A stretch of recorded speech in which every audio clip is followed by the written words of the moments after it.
आज जो मौजूद बहस बना हुआ है वो फॉर्मर रॉथस्child की जो बुक है एस डॉलर साहब वो लिखते हैं कुछ कि फारूकुल्लाह साहब को उन्होंने ये कहा है कि वो फैसिलिटेट करते अगर 370 एब्रोगेशन को उनको कॉन्फिडेंस में लिया जाता, तो इस पर कैसे रिएक्ट करेंगे?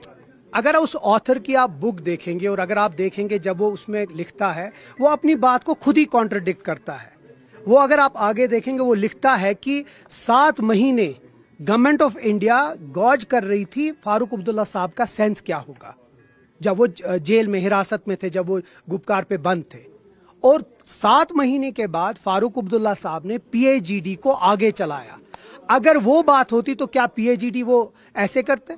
तो फिर पीएजीडी बनती नहीं। और पीएजीडी को किसने तोड़ा? हमने नहीं तोड़ा, उन लोगों ने तोड़ा जो हमारे पीएजीडी से बाहर थे। तो ये मुझे लगता है एक फिगमेंट ऑफ इमेजिनेशन। और जो ये ऑथर है, अगर आप उनकी बात पे भरोसा करते हैं तो आप देखिए पीडीपी के जो पेट्रन है उसके बारे में जो अल्फाज उसने इस्तेमाल किए शायद बहुत शाइस्ता अल्फाज है।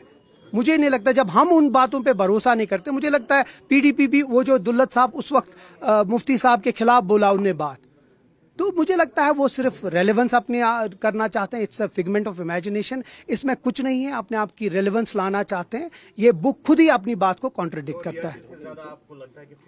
अगर ऐसी बात होती तो मैं फिर से कह रहा हूं पीएजीडी नहीं बनती, पीएजीडी आगे नहीं चलती। और फारूक अब्दुल्ला साहब ने पहले दिन से पीएजीडी और यहाँ के जो जम्मू कश्मीर में हुआ 2019 में उसको एक स्ट्रांग बिट्रेयल माना गया। और आज की डेट पे भी नेशनल कॉन्फ्रेंस उस बात पे कायम दायम है। तो मुझे लगता है ये अपनी किताब को थोड़ा सा कंट्रोवर्शियल बनाने के लिए और एक फिगमेंट ऑफ इमेजिनेशन है जो उसमें बात की, जबकि वो खुद अपनी किताब में उसको कॉन्ट्रडिक्ट करते हैं। नेशनल कॉन्फ्रेंस में कुछ वर्डिक्ट होने वाला, क्योंकि अगरहुल्ला ने जो मीटिंग बुलाई है ये बताया जा रहा है कि काफी सारे जो हमारे अपोजिशन के पास अब कोई मुद्दा नहीं रहा, क्योंकि ना उन बजट पे कुछ बोल पाए ना आप किसी चीज पे बोल पाए। तो अब एक ही चीज है इनके पास, किसी तरीके से मनगढ़ंत कहानियां बनाए।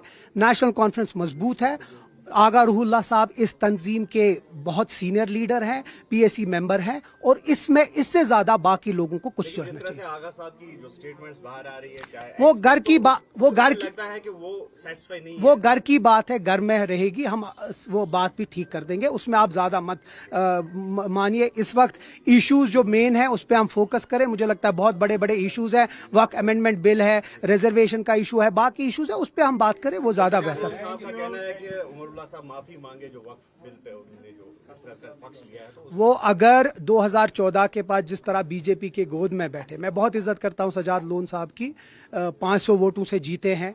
मुझे लगता है अगर वो माफी मांगे 2014 के बाद जो हुआ 2019 उनकी वजह से हुआ, वो उसी कैबिनेट में बैठे जिस कैबिनेट में बीजेपी के लोग थे, और उसी कैबिनेट में जिस कैबिनेट ने 2019 के बाद जो आज ध्यान मिले, अगर वो माफी मांगते उसके बाद हम उसके बारे में बात करते हैं। बहुत बहुत